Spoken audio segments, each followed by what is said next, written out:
하나님께서 말씀으로 창조하신 이 세계, 하나님의 말씀이 살아 역사하시는 우리 하나님 선교하시는 이 미시오 대회장으로 우리를 부르십니다. 우리 하나님의 자비로우신 사랑이 항상 여러분 위에 함께 하시기를 축원합니다. 제 카페입니다. 왼편 카테고리에서 제2편 제사장 나라 수립 제2장 제사장 나라 주권 그 중에 제1절 주권 수립 오늘 강의는 116번 자료로 제30강이 되겠습니다. 제 교재는 구약 상권 255에서 263쪽, 성경 본문으로서는 출애굽 20장 1절에서 24장 11절 내용입니다. 백성들의 예배가 경건하게 준비되자 여호와께서 시내산에 강림하셔서 모든 율법의 근간이 되는 여호와의 십계명을 주시는 장면입니다. 먼저 여호와의 제정하신 율법 체계는 온 율법의 규범이라 할 수 있는 최상위법인 십계명이 있는데 이를 현대 우리나라의 법률 체계를 기준으로 잠시 생각해 보겠습니다. 각주 493번입니다. 오늘날 우리 법 체계를 보면 최상위법으로 모든 법의 준거가 되는 헌법과 헌법에 기속되는 각종 법률들과 그 법률에 기속되는 시행령인 대통령령, 총리령, 그리고 부령, 그리고 지방자치단체의 규칙과 조리로 된 법체계를 이루고 있습니다. 우리 성경도 이와 유사한데 성경에서의 법체계를 이해할 때도 최상위 율법을 십계명으로 하고 이에 기속되는 그 하위의 각종 규례, 율례, 그리고 규정들로 이루어진 율법 체계를 이해하면 도움이 된다 할 수 있습니다. 물론 오늘날 우리나라의 법체계도 사실은 십계명에서 준 법체계에서 유래된 것으로 우리가 이해할 수 있겠습니다. 본문으로 돌아가겠습니다. 성경은 제사장 나라의 헌법으로 십계명이 있는데 이에 대해 먼저 우리나라 헌법에 비추어 이해해 보면 우리 대한민국의 헌법은 헌법의 전문과 본칙 그리고 부칙으로 구성되어 있습니다. 그 중에 헌법 전문은 유구한 역사와 전통에 빛나는 우리 대한국민은 3.1운동으로 건립된 대한민국 임시정부의 법통과 우리의 한간 4.19 민주이념을 계승하고로 시작되어 1948년 7월 12일에 개정되고 8차에 걸쳐 개정된 헌법을 이제 국회의 의결을 거쳐 국민투표에 의거 개정한다고 마치고 1987년 10월 29일에 개정 반포된 헌법으로 그 재정권자를 대한국민으로 하고 있습니다. 이에 비추어 우리 성경 전문은 출애굽기 20장 1절 내지 2절에서 하나님이 이 모든 말씀으로 일러가라사대 나는 너를 애굽 땅 종되었던 집에서 인도하여 낸 너의 하나님 여호와로라 하여 그 십계명의 제정권자를 여호와 하나님으로 밝히셨습니다. 그리고 십계명의 본문으로 들어가 보면 6일간 천지를 창조하신 여호와를 경외하라 하는 전반 세 조항과 창조 후 제7일을 구별하여 엄수하라고 하신 안식일 명령 한 조항, 그리고 후반 6조항으로 이웃을 사랑하라는 상해 명령으로 된 총 10조항의 계명으로 되어 있습니다.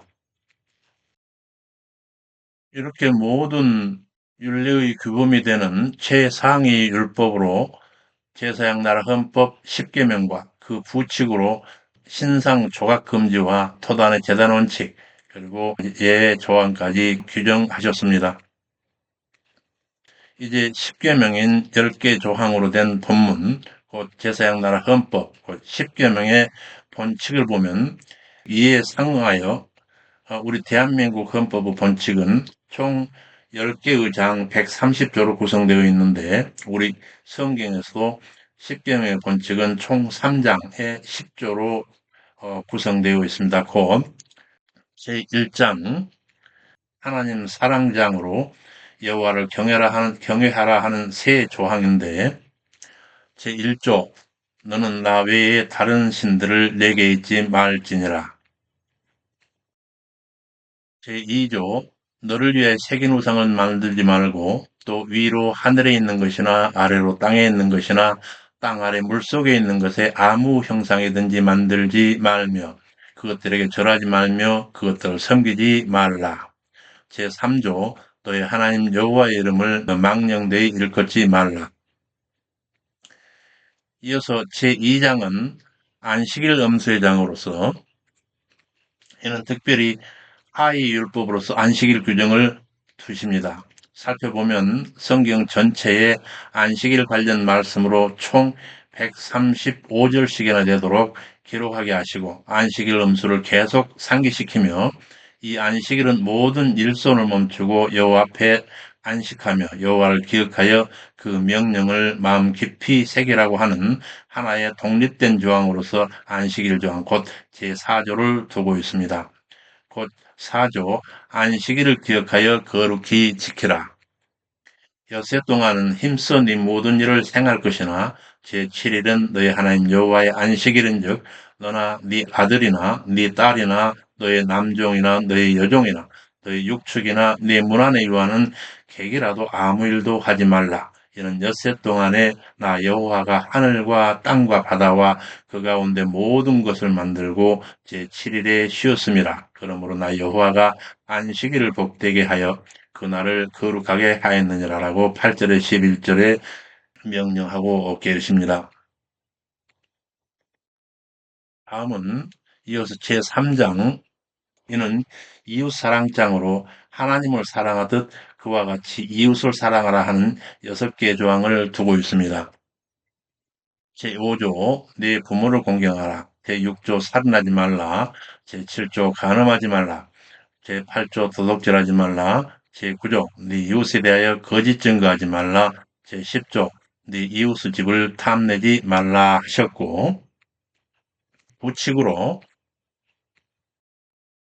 우리나라 헌법에도 총 6개의 부칙 조항이 있는데 성경에서 우리 십계명도 부칙을 두고 있는데 먼저 여호와의 강림 목적을 이루시기를 18절에서 21절 모세가 백성에게 이르되 두려워 말라 하나님 강림하심은 너희를 시험하고 너희로 경외하여 범죄하지 않게 하려 하심이라 하시고 부칙으로 2개의 조항을 두고 있습니다. 곧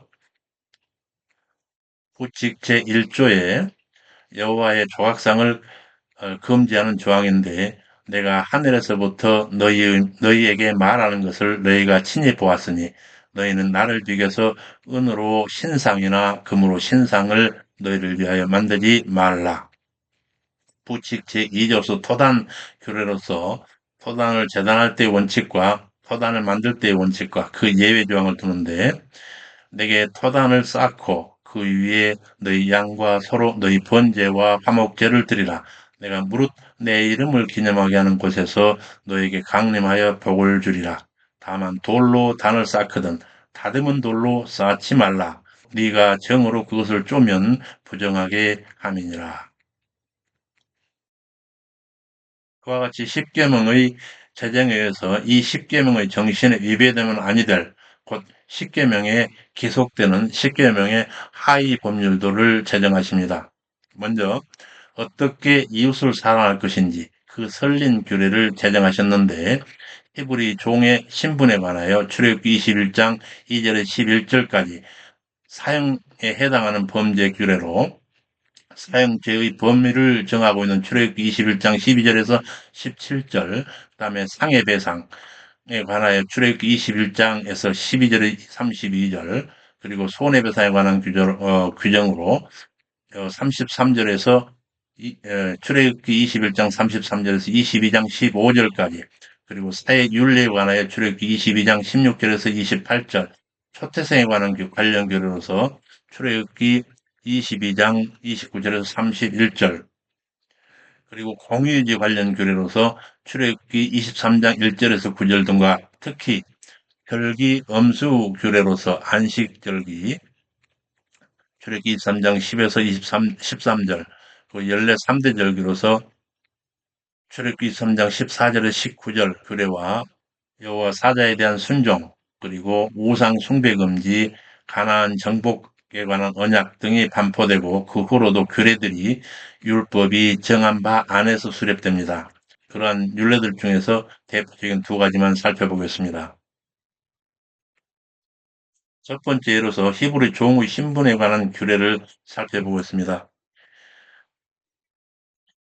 히브리 출신 남종에 관한, 남자 종인데 그가 히브리 출신인 경우에 관한 규례로서 출애굽기 21장 2절에서 6절, 네가 히브리 종을 사면 그가 6년 동안 섬길 것이요 7년에는 값없이 나가 자유하며, 단신으로 왔으면 단신으로, 장가들었으면 함께 나가려니와, 상전이 그에게 아내를 줌으로써 아내가 낳았으면 그 아내와 그 자식들은 상전에게 속하여 단신으로 나갈 것이로되, 종이 진정으로 내가 상전과 내 처자를 사랑하니 자유하지 않겠노라 하면 상전이 그를 데리고 재판장으로 할 것이요 그를 문이나 문설주 앞에 데려가서 그것에다 송곳으로 귀를 뚫을 것이라. 그가 영영이 그 상전을 섬기리라. 이렇게 히브리 족속으로서 종 신분이었던 한 남종이 6년의 복무 연한을 채우면 자유자가 되는 신분 관련 규례에 있어서 종된 신분으로 있을 때 주인이 그에게 아내를 주어 가정을 이루고 자식까지 둔 입장이었다면 그는 홀로 자유자가 되겠으나, 그렇게 자유자가 되는 그 종이 자기 가정을 사랑하여 복무를 마쳐 찾게 된 그 자유를 포기하고 주인에게 여전히 종으로 남게 되는 경우에 처리하게 될 규례에 관하여 옥스포드 해설을 뒀습니다. 각주 494번에서 495번입니다. 상전이 아내를 주는 경우는 종이 독신으로 수하에 들어왔거나 결혼한 상태로 왔으나 아내가 죽어 홀로 된 경우일 것입니다. 이때 주인은 자기 여종 중 하나를 그에게 배필로 주어 가정을 꾸며줄 수는 있었습니다. 그러나 그렇다 해서 주인이 그 여종에 대한 소유권까지 남종에게 준 것은 아니었습니다. 따라서 남종이 6년을 봉사한 후에 자유하게 될 때에 남종 혼자만 자유할 뿐, 아내는 물론 그 낳은 아이들까지 여전히 주인 소유로 주인의 집에 머물러야만 했습니다. 이 법은 주인의 재산권을 보호하려는 측면이며, 최소한 그 남종의 자유를 보장해 주기만 했지만, 그와 함께 자기 처자가 있는 주인의 집에 계속 머물 수도 있는 규정을 따로 허용하기도 했습니다. 그럴 경우 다음 각주를 보겠습니다. 이스라엘에서 문설주는 종교적 의미를 갖습니다. 6월절 전야에 문설주와 임방에 어린 양의 피를 발라 죽음을 면했습니다. 성경에서 문은 그 집 전체를 대표하는 장소요, 법적 송사를 결정짓는 판결의 처소요, 하나님과 교제를 나누는 장소로 간주되었습니다. 따라서 종의 결정을 분명히 확정하는 절차가 문에서 시행되었습니다. 문이나 문설주에다 송곳으로 오른쪽 귀를 뚫는 것은 스스로 자유를 포기하는 예속의 상징으로 그 집에 소속된다라고 하는 표식이요, 계속 그 집에 종이 된다라고 하는 일종의 서약 행위였습니다. 남종의 경우는 그랬고, 다른 한편으로 히브리 출신인 여종에 관한 규례가 있습니다. 출애굽기 21장 7절에서 11절, 사람이 그 딸을 여종으로 팔았으면 그는 남종처럼 나오지 못할지며, 만일 상전이 그를 기뻐하지 아니하여 상관치 아니하면 그를 속신케 할 것이나, 그 여자를 속임이 되었으면 타국인에게 팔지 못할 것이요, 만일 그를 아들에게 주기로 하였으면 그를 딸같이 대접할 것이요, 만일 상전이 달리 장가들지라도 그의 의복과 음식과 동침하는 것은 끊지 못할 것이요, 이 세 가지를 행치 아니하면 그는 속전을 내지 않고 거저 나가게 할 것이니라 라고 하는, 이는 히브리 족속으로 여종으로 팔려서 첩이되기로 한 경우로서 그에 대한 일반 규례와, 그러나 첩이되지 못한 경우의 특별한 경우에 대하여 옥스포드가 해설하고 있습니다. 각주 496번, 497번입니다. 한번 여종으로 들어온 자는 영원히 주인의 노예로 전속하게 된다고 하는 뜻입니다. 그러나 성경의 다른 부분에서는 여종도 남종과 마찬가지로 7년 봉사 의무를 마치면 해방되고, 또 그 중간에 희년이 끼면 자동적으로 종의몽에서 벗어날 수 있다는 규정도 있습니다. 따라서 본문에서의 여종은 단순히 주인집의 일을 돕기에 팔려간 노예가 아니라 주인의 첩으로 팔려간 여자의 경우를 말하고 있는 부분입니다. 이 경우에는 그 주인 가족의 일원으로 취급되었을 뿐만 아니라 주인과 끊기 어려운 유대관계를 가지게 되었으므로 일반적인 종들과는 다르게 취급되었습니다. 그러나 그렇게 하고 팔려온 여종이 첩이 되지 못한 경우 규례에 대해서 다음 각조가 설명하고 있습니다. 497번입니다. 주인이 자신을 위해 여종을 택했지만 그 여종의 외모나 태도 등이 마음에 들지 않아서 매력을 느끼지 못해 박대하는 경우를 염두에 둔 규례라고 볼 수 있습니다. 그럴 경우 주인이 여종의 몸값을 대신 치러주는 셈 치고 그녀를 그냥 놓아주는 행위를 말하고 있습니다. 만약에 그렇게 하지 않으려면 다른 히브리인에게 그 종을 넘기든지 혹은 자기 아들에게 그 종을 첩으로 주든지 그것도 여의치 않으면 그 여종의 생계를 책임져 주든지 그것도 이저들도 아니면 아예 그녀에게서 종 멍에를 벗겨주든지 그녀로 하여금 완전한 자연으로 살아가게 하든지 해야 했습니다. 여기서 본문으로 돌아가겠습니다. 본문은 또 다른 예로 당연 여호와 것인 초태생 규례에 관하여 기록하고 있는데 출애굽기 22장 29절 30절 너는 너희 추수한 것과 너희 짜는 즙을 드리기에 더디 말지며 너희 처음 난 아들들을 내게 줄지며 너와 너의 소와 양도 그 일례로 하되 여기에서 여호와 것이 되는 사람의 경우 그 초태 장자들에 대한 초태생 관련 규례와 기타 나머지 생축들에 관해서 규례에 관하여 옥스포드 해설을 듣겠습니다. 각주 498번입니다. 하나님께서 한 가정의 대를 이어나가야 할 처음 난 장남을 하나님께서 달라고 하시면 애굽 땅에서 있었던 첫 유월절 기사 때 애굽 장자들은 다 죽었으나 이스라엘 장자들은 하나님의 은혜로 모두 살아남아 하나님의 소유가 되었기 때문입니다. 하지만 이스라엘의 처음 난 아들들은 한 사람당 5세겔의 돈으로서 대속되었고 나머지 짐승들의 초태생만 희생으로 드려졌습니다. 하나님께서 이러한 규례를 명하신 이유는 이스라엘로 하여금 하나님께서 자신들의 구원자요, 생명의 후원자이심을 깨닫게 하려고 하심입니다. 그리고 하나님이 이스라엘의 진정한 소유자가 되심을 다시 한번 확인시켜 주시기 위함이었습니다. 신약의 시대를 살아가는 우리 역시 모두 예수 그리스도의 피로 인하여 구속된 자, 곧 그의 피값으로 사신받은 자들입니다. 따라서 지금 우리의 이 생명이나 삶은 우리 것이 아니고 그리스도의 것이며 그를 위하여 살아가야 할 주님의 것입니다. 여기서 본문으로 돌아갑니다. 너희 처음 난 아들들을 내게 줄지며 너희 소와 양도 그 일례로 하되 7일 동안 그 어미와 함께 있게 하다가 8일 만에 내게 줄지니라. 여기에서 초태생인 사람의 장자와는 달리 대속할 수 없는 생축인 소와 양의 초태새끼 규례에 관하여 특별한 규례에 대하여 옥스포드 해설을 듣겠습니다. 각주 499번입니다. 첫 새끼를 여호와께 드릴 때 그때는 7일 동안 어미 곁에 있게 하라고 하는 그 7일의 제한 규정을 두신 것은 갓 태어난 새끼에게 어미의 젖을 빨도록 하고 힘들어 출산한 어미로 하여금 새끼가 젖을 빠는 동안 함께 있게 하기 위해서입니다. 그리고 7일간의 수유를 통해서 비로소 제대로 된 가축의 형태를 갖출 수 있게 하기 위하여 온전한 모습으로 하나님 앞에 드리게 하기 위해서였습니다. 더욱이 7이라고 하는 숫자는 성경 문학적으로 완전 수요, 하나님께 속한 거룩한 수라고 하는 점에서 그 기간 하나님께 드려질 수 있는 완전한 상태에 이를 것임을 시사한다 하겠습니다. 이처럼 하나님께 제물로 바쳐질 완전한 준비가 이루어진 뒤 제8일째 되는 날에 비로소 하나님께 드려져야만 했습니다. 한편 하나님께 헌상하는 제8일째 되는 날은 의식법상으로 새로 태어난 산의 아이가 할례를 받는 날과 동일한 날입니다.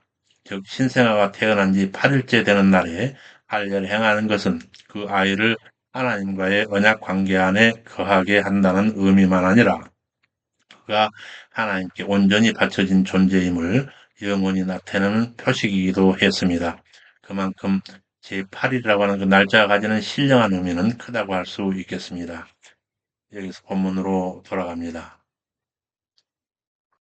그런데 특별히 강조하시는 연례 3대 절기에 관하여 규정하고 있는데 출애굽기 23장 14절에서 19절입니다. 너는 매년 3차 내게 절기를 지킬지니라. 여기서 매년 3차 절기를 지키라 하신 그 규례에 대해서 옥스포드 해설을 살피고 가겠습니다. 각주 500번입니다. 이는 자신이 현재 있는 장소에서가 아니라 어떤 특정한 장소에 자신의 발로 걸어가서 지켜야 할 절기가 세 번이 있었다고 하는 의미입니다. 이 세 절기는 히브리인들이 매년 필수적으로 지켜야 할 무교절, 맥추절, 수장절 등 3대 절기를 가리킵니다. 특히 이스라엘 남자들이 매년 준수해야 할 여호와 신앙의 기본을 이루는 절기였습니다. 이스라엘 남자들은 여호와께서 친히 지정하신 장소에 나아가 그분께 자신을 보이고 기뻐하며 감사 제사를 드림으로써 그 절기를 지켜야만 했습니다. 여기서 그 지정한 장소라고 하는 곳은 광야 생활 때는 회막, 다시 말하면 성막을 가리키고 가나안에 정착한 이후 성전을 건축한 뒤에는 예루살렘 성전을 가리켰습니다. 이 규례가 주어진 지 1500년 후의 신약 시대에도 절기마다의 예루살렘 성전을 방문하는 전통은 계속되고 있었습니다. 그래서 본문으로 돌아갑니다. 너는 무교병 절기를 지키라. 명한 대로 아비보르의 정한 때에 7일 동안 무교병을 먹을지니라 하신 이 첫 번째 절기인 무교절 규례에 관해서 옥스포드 해설을 듣겠습니다. 각주 501번에서 502번입니다. 백성들은 이처럼 하나님의 명령을 지켜 출애굽의 역사를 기억하고 기념하기 위해서 출애굽 당시 먹었던 누룩 없는 떡, 곧 부풀리지 않는 무교병을 먹어야 했습니다. 그런데 이 누룩 없는 떡을 먹는 일은 단순히 고생과 고통을 회상하며 직접 음식을 먹음으로 체험하는 것 이상의 의미를 담고 있었습니다. 곧 성경 예언대로 인류를 구원하시기 위해 이 땅에 오신 예수 그리스도의 무흠하고 순결한 인격과 십자가에 달려 고통당하신 그분의 거룩한 희생과 죽기까지 자신을 하나님께 드린 예수 그리스도의 전적 헌신의 예표임을 명심해야 할 것입니다. 이어지는 각주 502번에서 특히 출애굽을 기점으로 새롭게 시작된 달력에 따라서 1월 10일이면 1년 된 흠 없는 어린 양을 구별하여 두어야 했습니다. 그리고 그달 14일 밤에 이것을 잡아 그 피를 문설주와 임방에 바르고 어린 양의 고기를 구워 먹었습니다. 그리고 다음 날인 1월 15일부터 7일 동안 누룩 없는 떡을 먹었으며 동시에 온 집안의 누룩을 제거했습니다. 그래야 6월절은 무교절의 시작이요 무교절은 6월절을 잇는 절기가 되었습니다. 그런데 출애굽을 직접 경험한 세대들은 이 두 절기의 연속성을 명확히 알고 있었기 때문에 두 절기를 마치 한 절기처럼 취급하였으나 출애굽을 직접 경험하지 못한 가나안 세대들을 위한 제사법과 절기 규범을 제시한 레위기에서는 이 두 절기를 구분하여 각각 지키게 하였던 것입니다. 7일 동안 무교병을 먹을지니 그달에 네가 애굽에서 나왔음이라 빈손으로 내게 보이지 말지니라. 그리고 두 번째 절기 곧 맥주절을 지키라. 이는 네가 수고하여 밭에 뿌린 것의 첫 열매를 거둠이라. 여기서 두 번째 절기 맥주절 규례에 관한 옥스포드 해설을 듣겠습니다. 각주 504번입니다. 맥주절을 지키라 라고 하는 왜 하그 하카치르를 직역하면 그리고 그 추수 절기를이 되는데 여기서 이 맥주절은 칠칠절 혹은 맥주의 초실절이라고도 부르며 오순절이라고도 칭합니다. 특히 오순절이라고 하는 명칭은 앞선 무교절을 지나 7주간의 시간 즉 49일이 채워지고 제50일째가 되는 날을 지키는 절기이기 때문에 11의 5번이라고 하는 뜻으로 오순의 절기라고 하는 것입니다. 이 시기는 오늘날 태양력으로 5월에서 6월 사이에 해당합니다. 그때 백성들은 자신들이 처음 거둔 보리 열매를 가지고 하나님 앞에 나와서 제사를 드리기 때문에 초실절이라고 부르게 되었습니다. 한편 이 절기에 하나님께 드려지는 첫 열매는 신약 시대의 부활의 첫 열매가 되신 예수와 그리스도를 머리로 하는 교회를 상징합니다. 실로 예수 그리스도는 모든 성도들의 육체에 대한 확실한 보증이 되시는 분이십니다. 그리고 교회는 부활의 첫 열매 되신 예수로 구원을 받는 영적 알곡들의 거룩한 창고가 되는 것입니다. 여기서 본문으로 돌아갑니다. 수장절을 지켜라. 이는 네가 수고하여 이룬 것을 연종의 밭에서 거두어 저장함이니라. 여기 세 번째 절기 수장절 규례에 대한 옥스포드 해설을 살피겠습니다. 각주 505번입니다. 수장절을 지키라 하는 말을 직역하면 그리고 그 저장 절기를 됩니다. 이는 결국 과일, 사과, 포도, 올리브 등을 중심으로 한 각종 산물을 추수한 뒤에 창고에 들이는 바로 그 특정한 절기를 가리킵니다. 수장절에서 수장의 의미는 거두어들여 깊이 간직함이라고 하는 의미인데 이 수장절은 팔레스타인의 주요 농산물인 포도와 올리브 등의 한 해의 추수가 모두 끝나는 가을, 태양력으로 하면 9월에서 10월 사이에 지키는 기념절기 곧 추수감사절이 되겠습니다. 한편 이 절기를 장막절이나 성막절이라고도 부르며 특히 초막절이라고도 부르는데 그것은 이때 모든 수확물들을 다 거둬들인 이스라엘 자손들이 들에 나가서 나뭇가지 등을 꺾어 초막을 짓고 거기서 7일 동안 생활하였기 때문입니다. 하나님께서 그들로 하여금 수확물을 저장한 후에 이런 일을 하도록 한 것은 지금은 가나안에 정착하여 풍성한 음식과 그 땅을 갖고 살지만 과거에는 그들이 출애굽 이후 무려 40년간 광야에서 장막 생활을 하며 유리방황했던 그 고난의 경험을 기억하게 하기 위해서였습니다. 더불어 죽음의 땅 광야를 지나 젖과 꿀이 흐르는 가나안 땅으로 인도하여 이스라엘의 생명을 보존시켜 주신 하나님의 크신 은혜를 다시 한번 상기하며 감사의 제사를 드리고 기쁨으로 즐기게 하기 위해서였습니다. 이 같은 기쁨의 축제는 구원받은 성도들이 장차 천국의 장막에 거하면서 누리게 될 영생의 기쁨과 무한한 복락을 상징하는 것이기도 합니다. 본문으로 돌아갑니다. 주장제를 지키라. 이는 네가 수고하여 이룬 것을 연종의 밭에서 거두어 저장함이니라. 모든 남자는 매년 3번씩 주 여호와를 보일지니라. 이와 같이 모든 남자가 매년 3차에 걸쳐 여호와의 정하신 장소에 와서 여호와께 배례해야 할 규례에 대해서 옥스퍼드가 해설하고 있습니다. 각주 503번입니다. 이 매년 3차에 걸쳐서 여호와를 뵌다 하는 이 본문의 평행 구절은 신명기 16장 16절에서 17절에 너희 중 모든 남자는 1년 3차 곧 무교절과 칠칠절과 초막절에 너희 하나님 여호와의 택하신 곳에서 여호와께 보이되 공수로 보이지 말고 각 사람이 너희 하나님 여호와의 주신 복을 따라 그 힘대로 물건을 드릴지니라고 되어 있습니다. 결국 예물을 가지고 하나님께 나아간다 함은 하나님이야말로 천지 만물을 주관하시는 분이시요 또 땅의 모든 소출은 하나님의 은혜와 사랑으로 주어진 것임을 인정하는 신앙 행위라 할 것입니다.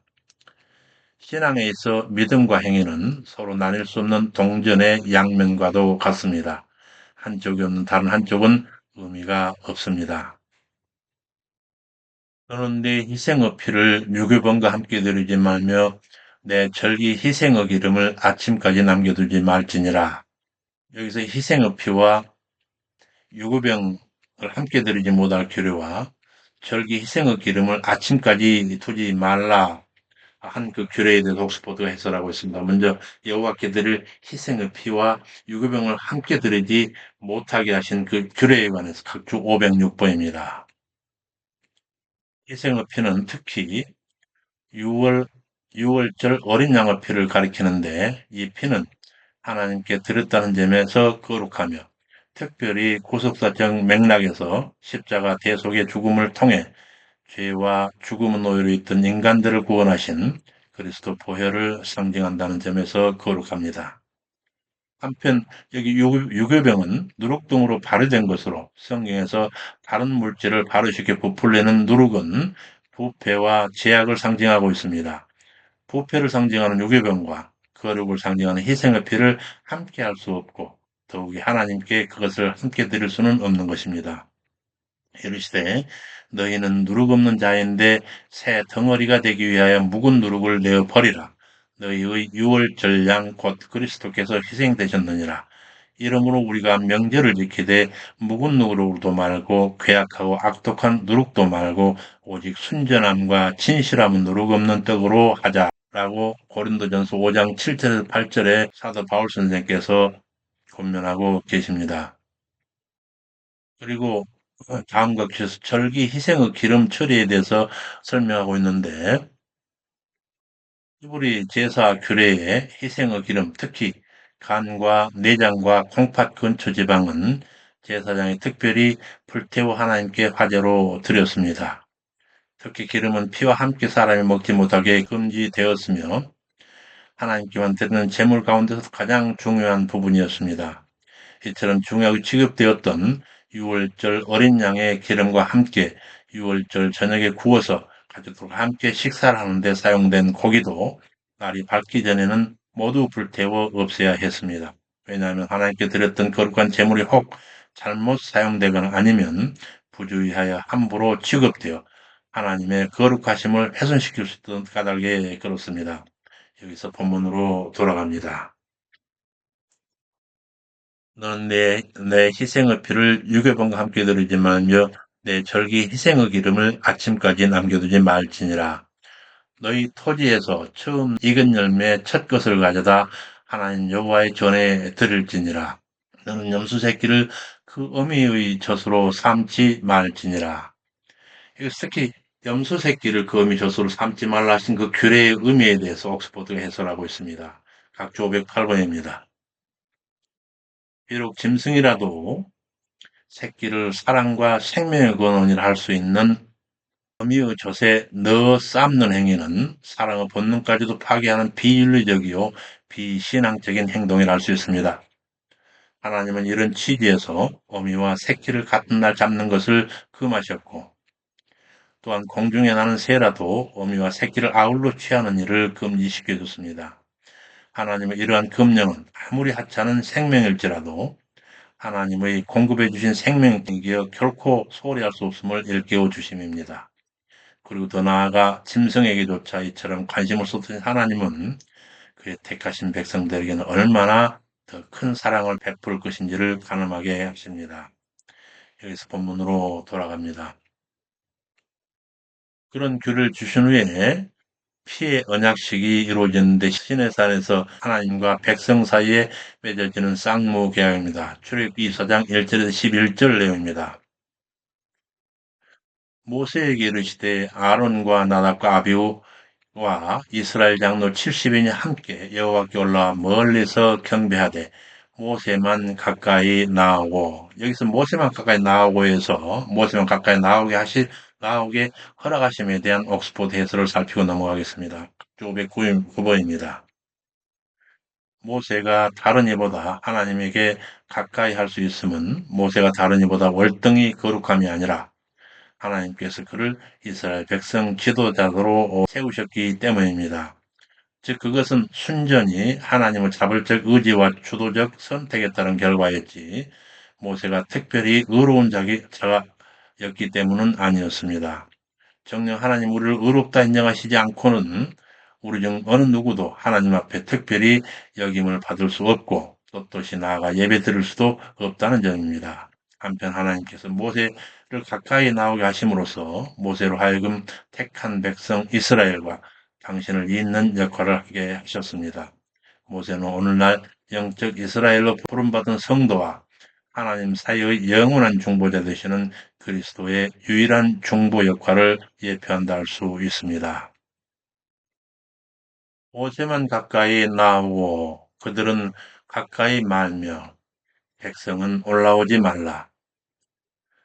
모세가 와서 여호와의 모든 말씀과 율례를 백성에게 고하매 한 소리로 응답하되 여호와의 명하신 모든 말씀을 우리가 준행하리이다.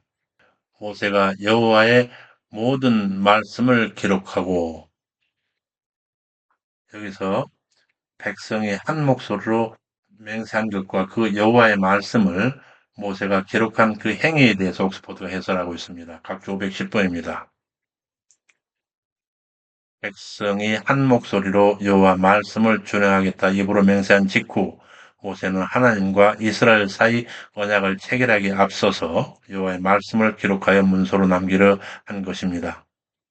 언약에 대한 맹세 후의 내용을 기록해 보관하는 일은 당시 고대 근동에서 국가나 부족 간 언약 체결 시에 보편적으로 행해진 관례였습니다. 언약 내용 문서화를 통하여 언약 체결 당사자 상호 간에 문서화된 내용이 있으므로 배약하는 행위를 할 수 없도록 하려 했을 것입니다. 또 한편 이때 모세는 분명 성령 하나님의 감화를 받아 오류 없이 하나님께 주신 말씀을 빠짐없이 기록해 나갔으며 후에 이것은 모세 오경의 내용의 일부가 되었습니다. 이것서 본문으로 넘어갑니다. 큰 소리로 응답하되 여호와의 명하신 모든 말씀을 우리가 준행하리이다. 모세가 여호와의 모든 말씀을 기록하고 이른 아침에 일어나 산 아래 단을 쌓고 이스라엘 12지파대로 12기둥을 세우고 청년들을 보내 번제와 화목제를 드리게 하고 여기서 옥스포드가 해설하고 있습니다. 각주 511에서 512번입니다. 제단을 쌓는 일이 여호와의 인자하심을 기원하며 계약 체결의 의미를 갖는다라고 하면 다른 한편 12기둥은 언약의 한쪽 당사자인 이스라엘 12지파를 상징하고 있습니다. 뿐만 아니라 언약 체결 시 기둥 세우는 것은 고대 근동에서 두 사람 이상의 사이의 계약 관계를 나타내는 법적 증거 역할을 하기 위한 것이었습니다. 이런 행위는 이스라엘뿐만 아니라 당시 중근동 지방의 여러 다른 국가나 부족들 간에도 행해졌는데 상호 동맹 관계를 체결하거나 특별한 언약을 체결한 뒤에는 그 언약의 신실성을 확인하고 그 약속한 바를 영원히 기념하기 위해서 돌로 무더기를 쌓거나 돌기둥을 세우기도 했습니다.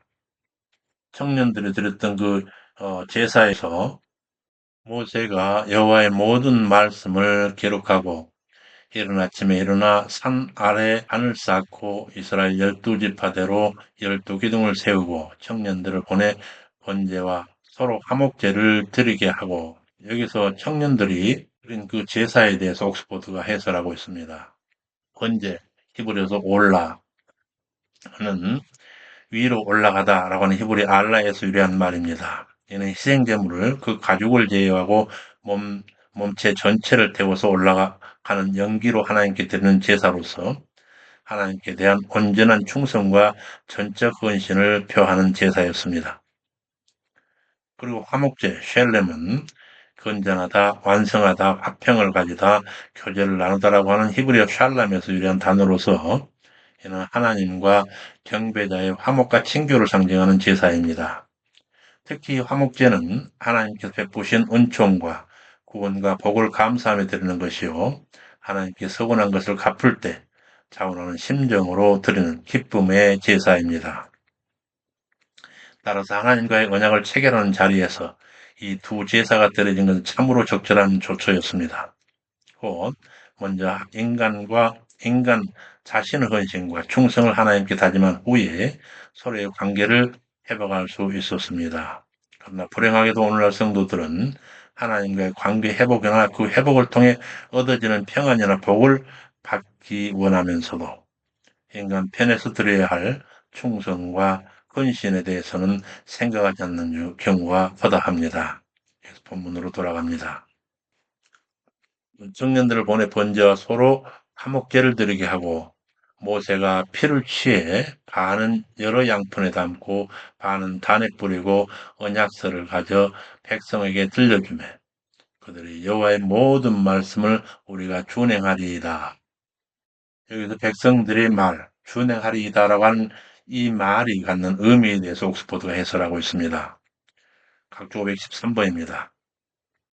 우리가 순종할 것입니다. 라고 하는 히브리어 니시마는 듣다, 들은 것을 이해하다, 들은 대로 순종하다는 뜻을 갖는 샤마의 단순 매례형으로 귀담아 듣고 게으르지 않고 계속해서 성실히 순종할 것입니다. 라고 하는 의미가 담겨 있는 말입니다. 정녕 이와 같은 적극적이고 온전한 순종이야말로 하나님을 기쁘시게 해드리는 가장 값지고 빛나는 예물이 되는 것입니다. 이것서 본문으로 돌아가겠습니다. 모세가 그 피를 백성에게 뿌리며 이는 여호와께서 이 모든 말씀에 대해 너희와 세우신 언약의 피니라. 이와 같이 해서 하나님과 백성 사이에 피를 뿌려서 여호와의 말씀과 그에 대한 백성들의 준행에 대한 언약식의 체결에 대해서 옥스퍼드가 해설하고 있습니다. 각주 514번입니다. 고대 근동에서는 보편적으로 이러한 예식을 통해서 언약 당사자는 피로써 맺어진 관계임을 공식화했고 만약 언약 당사자 가운데 어느 한쪽이 언약을 깼을 경우에 언약 파괴자 운명이 피 흘리고 죽은 짐승처럼 될 것이라 다짐하였습니다. 이러한 맥락에서 모세는 하나님과 언약을 체결한 이스라엘 백성들에게 희생의 피를 뿌렸습니다. 그런데 당시 모세가 뿌린 희생의 피는 훗날 십자가상에서 인류 죄악을 속량하시고 인류에게 하나님께 나아갈 수 있는 길을 마련하시기 위해 흘리신 우리 주 예수 그리스도의 희생의 보혈을 예표합니다. 인류는 바로 이와 같은 예수 그리스도의 보혈로 인해서 모든 죄와 허물을 말끔히 해결할 수 있고 또 거룩하신 하나님 앞에 담대히 나아가 그분과 교제를 나눌 수 있게 되었습니다. 예수 그리스도가 흘리신 언약의 피를 의지하는 인생은 그 누구든 하나님을 만날 수 있고 또 하나님의 구원과 은혜를 덧입을 수 있으며 나아가 영원한 천국 백성이 될 수 있는 것입니다. 여기서 본문으로 돌아갑니다.